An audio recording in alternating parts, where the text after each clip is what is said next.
From The National, this is Trending Middle East. I'm Yasmin Al-Taji. It's Wednesday, May 14th. Here are today's headlines.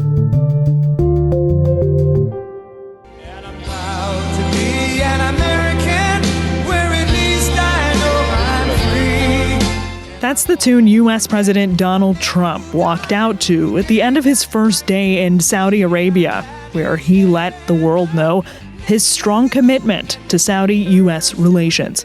Today we reaffirm this important bond and we take the next steps to make our relationship closer, stronger, and more powerful than ever before. It is more powerful than ever before. That's Trump speaking to the Saudi-U.S. Investment Forum following an address by Crown Prince Mohammed bin Salman. Saudi Arabia has committed to a $600 billion investment in the U.S., including the, quote, largest defense sales agreement in history. The investment could reach $1 trillion, according to the Crown Prince. Here's The National's Manus Cranny reporting from Riyadh. So the president touched down in Riyadh. He was welcomed by His Royal Highness Mohammed bin Salman. And what's interesting here is that was a big break with royal protocol. For His Royal Highness to go to the airport, they had what was called a coffee ceremony. One thing that struck me very clearly is this was a president who was so much more at ease. It was almost as if there was a camaraderie. Oh, what I do for the Crown Prince. Versus how he's acted with some world leaders when they've gone to visit the White House.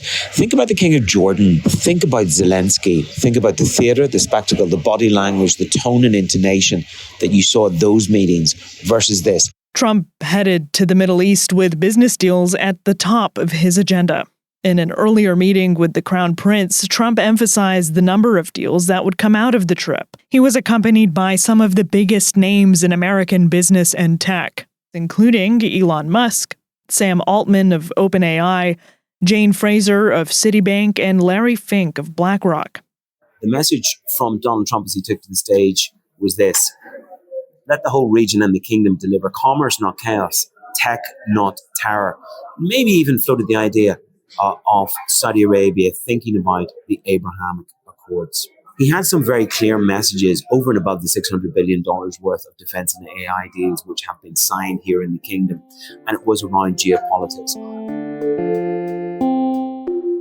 The U.S. has lifted all sanctions on Syria. Also during his address at the U.S.-Saudi Investment Forum, Trump announced that he would order the cessation of sanctions against Syria and wished the new government, led by Ahmed al-Shara of Hayat Tahrir al-Sham, good luck. So I say good luck, Syria. Show us something very special like they've done, frankly, in Saudi Arabia. Trump said the effort at rapprochement came at the urging of Saudi Crown Prince Mohammed bin Salman and Turkish President Recep Tayyip Erdogan. A White House official said Trump agreed to say hi to the Syrian president at the U.S. GCC summit set to take place in Riyadh today. I think, and we all know, that it's going to be more than hello. Here's The National's Mohamad Ali Harisi. The U.S. sanctions on Syria have crippled the economy for years and years. And now the Syrian authorities have an opportunity or a window to rebuild their countries without the pressure of sanctions. Our sources told us that the Saudis have been trying to set up a 45-minute session or a discussion to dig deeper into what complicates the relationship between the U.S. and the current Syrian authorities and how both can resolve these disputes. Trump also addressed Iran and said he'd be happy to make a deal. But with that said, Iran can have a much brighter future, but will never allow America and its allies to be threatened with terrorism or nuclear attack. The choice is theirs to make. The U.S. has just placed new sanctions on Iran as the two countries engage in multiple rounds of talks aimed at reaching a nuclear deal. In his first term, Trump pulled out of the deal, struck under former U.S. President Barack Obama's administration. Meanwhile, Qatar is preparing to receive Trump later today. It's the second stop on his Gulf visit, coming just days after the Qatari government said it would donate a $400 million 747 to the White House to be used as Air Force One. Here's Vanessa Ghanem with more. The stop in Qatar will highlight economic and military cooperation, defense ties, and regional security. Doha has recently announced plans for a first Trump-branded real estate project, and major investment agreements are expected to be announced during the trip. Qatar Airways and Boeing are reportedly expected to sign a deal for up to 100 wide-body aircraft. Qatar was also the location of recent direct negotiations between the U.S. and Hamas, which led to the release of the last living American hostage in Hamas captivity, Edan Alexander, on Monday.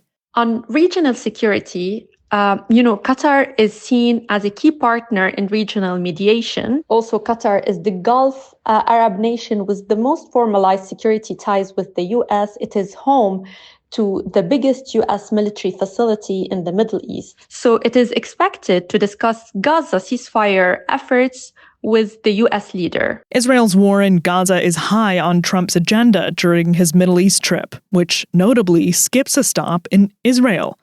Sources told The National that U.S.-Hamas negotiations were continuing simultaneously in Egypt and Qatar. Trump said the people of Gaza deserved better and blamed Hamas for imposing dire living situations on Palestinians in the enclave. All civilized people must condemn the October 7th atrocities against Israel, which would never have happened again if you had probably a different president, but definitely if you had me as president. The people of Gaza deserve a much better future. Meanwhile, Israel escalated its bombing in Gaza.